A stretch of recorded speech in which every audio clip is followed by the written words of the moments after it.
الحمد للہ رب العالمین، الصلاۃ والسلام علی سید الانبیاء والمرسلین وعلی آلہ واصحابہ اجمعین، اما بعد، اعوذ باللہ من الشیطان الرجیم، بسم اللہ الرحمن الرحیم، الحمد للہ تعالی ثم الحمد للہ تعالی ثم الحمد للہ تعالی۔ رب ذوالجلال کے احسان اور کرم سے آج آپ اپنا سبق ملاحظہ کریں گے سورۃ العصر شریفہ سے۔ یہ سورہ بارکہ ترتیب کے اعتبار سے 103 نمبر پر، جبکہ نزول کے اعتبار سے اس کا 13واں نمبر ہے۔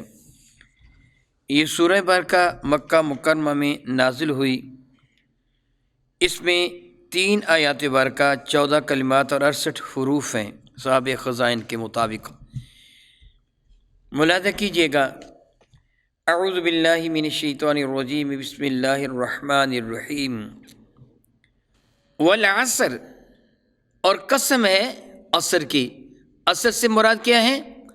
زمانہ، اور عصر سے وہ وقت بھی مراد لیا جا سکتے ہیں جو ظہر اور مغرب کے درمیان ہوتا ہے۔ عصر نچڑی ہوئی شے کو بھی کہتے ہیں، شاید اسی لیے اس وقت کو عصر کہتے ہیں کہ یوں دن معلوم ہوتا ہے جس طرح وہ نچڑ چکا ہوتا ہے۔ اور یہ بھی کہا جاتا ہے کہ جب انسان مر رہا ہوتا ہے اس سے معلوم یوں ہوتا ہے جس طرح وقت عصر ہو۔ زمانہ رب کائنات نے اگر مطلقاً زمانے کی قسم کھائی ہے تو یہ اللہ تعالیٰ جل وعلا کی قدرت کا شاہکار ہے۔ خالق کائنات جل مجد الکریم نے اس کائنات ہستی میں جو اپنی قدرت کی نشانیاں عجائبات کی شکل میں جو آپ ملاحظہ فرماتے ہیں، زمین و آسمان میں زمین کی نباتات کو لے لیجئے، انسانوں کی اپنی حالت کو دیکھ لیجئے، درند پرند چرند کو دیکھ لیجئے، وہ رب کائنات کی قدرت کی کتنی نشانی ہے جو زمانے میں پائی جاتی ہیں۔ گویا پھر ان سب کی قسم ہے رب کائنات نے ذکر فرمائی جو زمین و آسمان کا زمانہ ہے۔ میرے اور آپ کے کریم آقا رسول رحمت صلی اللہ علیہ وسلم نے زمانے کو گالی دینے سے منع فرمایا۔ زمانے کو گالی دینے والا دراصل اپنے رب کی شان میں گستاخی کرتا ہے۔ زمانہ از خود تو کچھ بھی نہیں ہے، جو میرا رب چاہتا ہے وہی ہوتا ہے۔ ایک شخص نے ہوا کو گالی دی تھی تو میری کریم آقا نے سختی کے ساتھ اس کو ڈانٹا تھا، فرمایا تھا ہوا کو گالی نہ دے، یعنی ہوا از خود نہیں چلتی، اللہ کا حکم ہوتا ہے تو چلتی ہے۔ اگر تو ہوا کو برا کہے گا تو ہوا تو از خود چلی نہیں ہے، اس کو چلانے والا تو کوئی اور ہے نا، اور وہ ذات رب کائنات کی ذات بابرکات ہے۔ بارش وہ برساتا ہے، جو کچھ بھی سب وہ کرتا ہے، اس بنا پر کسی شے کو گالی نہ دی جائے گی۔ میری کریم آقا کے اشعار گرامی قدر ہے، من لعن شیئا لیس لہ بأہل رجعت اللعنۃ علیہ، جس کسی نے کسی ایسے پہ لعنت کی جو قابل لعنت نہیں تو لعنت لوٹ کر لعنت کرنے والے پر آ جاتی ہے۔ اس سے منع فرمایا کہ زمانے پر، ہوا پر، بارش پر اور ایسی چیزوں پہ لعنت نہ کر، یہ سب از خود کچھ بھی نہیں ہے، اللہ تعالیٰ کی قدرت کے شاہکار ہیں، اللہ تعالیٰ کے حکم کے تابع فرمان ہیں۔ بعض علماء کرام ارشاد فرماتے ہیں جگہ عصر سے مراد وہ زمانے برکت نشان ہے جو میرے کریم آقا کے ظاہری حیات مبارکہ کا زمانہ تھا۔ جس طرح رب کائنات جل وعلا نے میرے کریم آقا کی عمر مبارکہ کی قسم اٹھائی ہے، میرے کریم آقا کے شہر مقدس کی قسم اٹھائی ہے، لا اقسم بہذا البلد وانت حل بہذا البلد کہہ کے میرے کریم آقا کی ان راہوں کی قسم اٹھائی ہے جہاں میرے کریم آقا چلے۔ تو اس جگہ وہ قسم مراد ہے جو زمانے برکت نشان محبوب کبریا کا زمانہ ہے۔ میری کریم آقا رسول عربی کا خود اشعار گرامی قدر ہے، میرا زمانہ سارے زمانوں میں سب سے زیادہ اعلیٰ اور بہتر ہے۔ خیر القرون قرنی، زمانوں میں اعلیٰ ترین زمانہ، یہ چیز ناقابل تردید حقیقت ہے۔ ایک تھوڑی عقل رکھنے والا ایک انسان، ایمان کی دولت اس کے پاس ہو، جانتا ہے زمانوں میں سارا زمانے، جتنے بھی زمانے ہیں ان زمانوں، سارے زمانوں میں اعلیٰ زمانہ وہ جو میرے نبی کا زمانہ ہے۔ کیوں کہ میرے نبی سید الانبیاء ہیں، نبیوں کے نبی ہیں، تو جو زمانہ پھر میرے نبی کا وہ کتنا اعلیٰ ہوا۔ ہر نبی کا زمانہ ہی اعلیٰ ہے، تو جو نبیوں کے نبی ہیں ان کا زمانہ، پھر میرے نبی کا شہر سارے انبیاء کے شہروں سے اعلیٰ، میرے کریم آقا کی اہل بیت سارے انبیاء کے اہل بیت سے اعلیٰ، میرے نبی کے صحابہ سارے انبیاء کے صحابہ سے اعلیٰ، میرے نبی کے قبر انور والی جگہ علماء فرماتے کائنات کی ساری جگہوں سے اعلیٰ۔ اس اعتبار سے پھر رب کائنات نے اگر اس زمانے برکت نشان کی قسم اٹھائی ہے تو یہ بھی درست ہے۔ اور اصل کیا ہے یہ میرا اللہ جانتا ہے یا میرے اللہ کے بتانے سے میرے نبی جانتے ہیں۔ بہرحال قسم اٹھائی مجھ کو قسم ہے عصر کی۔ ان الانسان، جواب قسم کیا ہے؟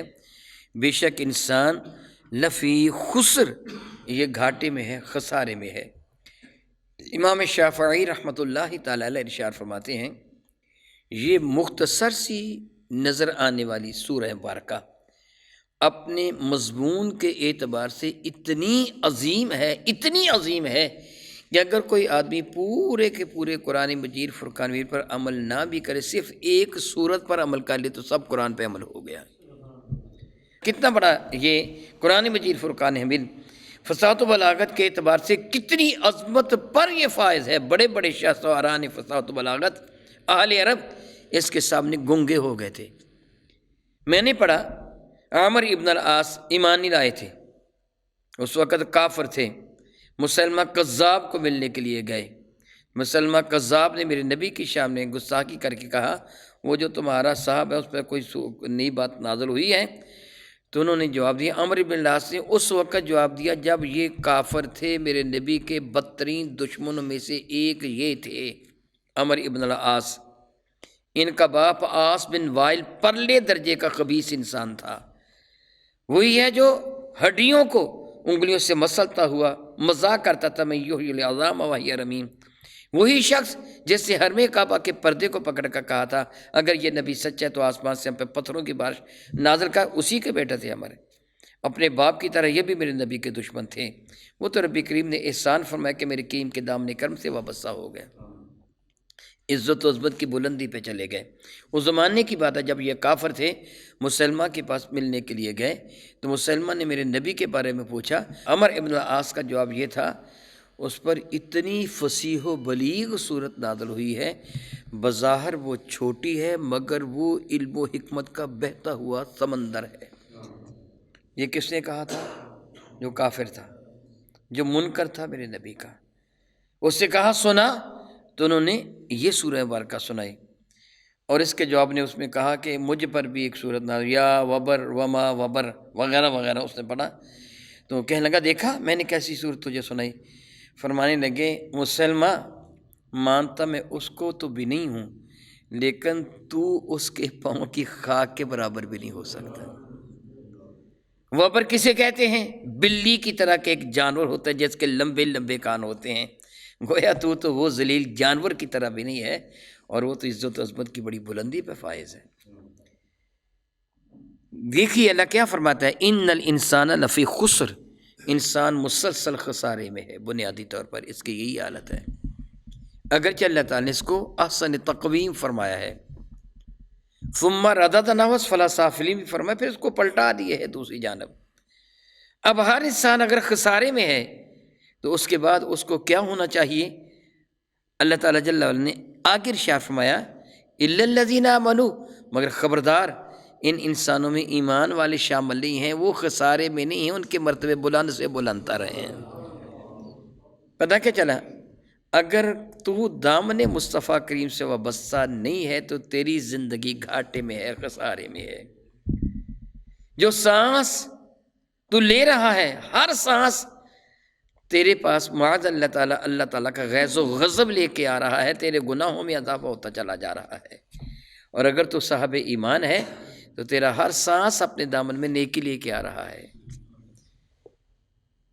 ویسے بھی ذرا آپ غور کیجئے، مطلقاً ایک انسان ہونے کے ناطے سے اگر اللہ تعالیٰ جل وعلا نے کسی کو 50 برس کی زندگی عطا فرمائی ہو، 50 برس کی زندگی، اور اس کی عمر کے ابھی 5 برس بیتے ہوں، آپ اسے ملنے کے لیے جائیں، اس کے والدین کو اسے بھی ملیں، اس کے والدین سے پوچھیں ماشاءاللہ صاحبزادے کی عمر کتنی ہے؟ وہ بتائیں جی 5 برس ہیں۔ بتائیے ابھی اس کی زندگی کے کتنے برس باقی ہیں؟ 45 برس ابھی باقی ہیں۔ 10 سال کے بعد دوبارہ اس کو ملنے کے لیے گیا تو وہ بچہ کتنی عمر کا ہو گیا تھا؟ 15 سال کا، اور زندگی کتنی باقی رہ گئی تھی؟ 35 سال باقی رہ گئی تھی۔ دیکھ کہتے ماشاءاللہ پہلے میں ملا تھا یہ چھوٹا سا بچہ تھا، اب تو ماشاءاللہ جوان ہو گیا ہے، یہ پہلے سے بڑا ہو گیا ہے۔ ایمان سے بتائیے کہ پہلے سے بڑا ہوا کہ چھوٹا ہو گیا ہے؟ یہ تو 15 سال چھوٹا ہو گیا ہے۔ 35 سال کی زندگی باقی رہ گئی ہے. جیسے جیسے تم اس کو کہتے بڑا ہوتا چلا جا رہا ہے، حقیقت میں چھوٹے سے چھوٹا تر ہوتا چلا جا رہا ہے. بہت خوب کسی شخص سے کہا، او غافل، یہ گھڑیال جو تجھے دیتا ہے منادی، یعنی یہ تو جو ٹک ٹک کی آواز سنتا ہے، یا گھڑیال ہر گھنٹے کے بعد بجتا ہے، غافل یہ گھڑیال تجھے دیتا ہے منادی کہ گردوں نے گھڑی عمر کی ایک اور گھٹا دی. تیرا زمانہ تیری عمر کو مسلسل کم کیے جا رہا ہے.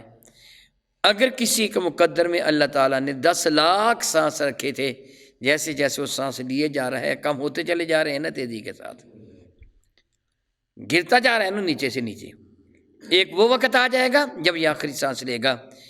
بے شک انسان مسلسل خسارے میں ہے، لیکن الا الذین آمنوا، وہ لوگ جو ایمان لے کے آئے، وعملوا الصالحات، اور نیک عمل کیے، وہ خسارے میں نہیں ہیں. آپ بعض اوقات کسی کو دعا دیتے ہو، اللہ تعالیٰ جل وعلا تیری زندگی میں اضافہ فرمائے. اس کو دعا یوں دیجئے، اللہ تعالیٰ تیری نیکیوں والی زندگی میں اضافہ فرمائے. یہ دعا کیجیے.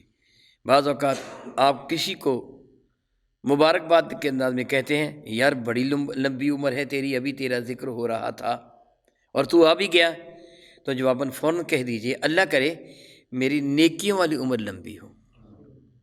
اگر گناہ ہے تو پھر عمر لمبی نہ ہو، پھر تھوڑے گناہوں کا تھوڑا عذاب ہوگا، زیادہ گناہوں کا زیادہ عذاب ہوگا. لمبی عمر مانگ سکتے ہیں آپ، لیکن اس کے ساتھ یہ دعا کر کے کہ اللہ تعالیٰ مجھے وہ عمر عطا فرما جو تیرے حضور مقبول و منظور ہو، نیکیوں والی عمر ہو. یہ دعا کی جا سکتی کہ اللہ تعالیٰ جل وعلا تو چاہے تو مجھے جتنی چاہے عمر عطا فرما، مگر جتنی بھی عطا فرمائے وہ نیکیوں والی عطا فرمانا. اگر مجھے تو مال و دولت عطا فرمائے تو وہ مال و دولت عطا فرمانا جو تیری رضا کی خاطر خرچ ہونے والا ہو. رب کائنات ارشاد فرماتا ہے الا الذین آمنوا وعملوا الصالحات وتواصوا بالحق. وہ تنہا خود ہی ایمان والے نہیں ہیں، خود ہی نیک عمل کرنے والے نہیں ہیں، وہ دوسروں کو بھی نیکی کی دعوت دینے والے ہیں، ترغیب دینے والے ہیں نیکی کی. اب خود بتائیے کیا وہ سارے کے سارے مضامین اس میں آ نہیں گئے؟ کافروں کے لیے تنبیہ بھی ہو گئی، خود نیکی کرنے والا، ایمان لانے والا پھر تنہا اپنے لیے نہیں. وتواصوا بالحق، وہ دوسروں کو حق کی تاکید کرتے ہیں. حق بہت ہی وسیع المعانی ہے. یہاں اللہ تعالیٰ بھی حق ہے، جبریل بھی حق ہیں، قرآن بھی حق ہے، میرے نبی بھی حق ہیں. جو بھی احکامات شرعیہ ہیں وہ سارے کے سارے حق ہیں. وہ لوگوں کو حق کی تبلیغ کرتے ہیں، احکامات شرعیہ کی تبلیغ کرتے ہیں، ایک دوسرے کے حقوق و فرائض کے بارے میں بتاتے ہیں. دیکھیے کتنی فصاحت و بلاغت ہے ایک جملہ کے اندر.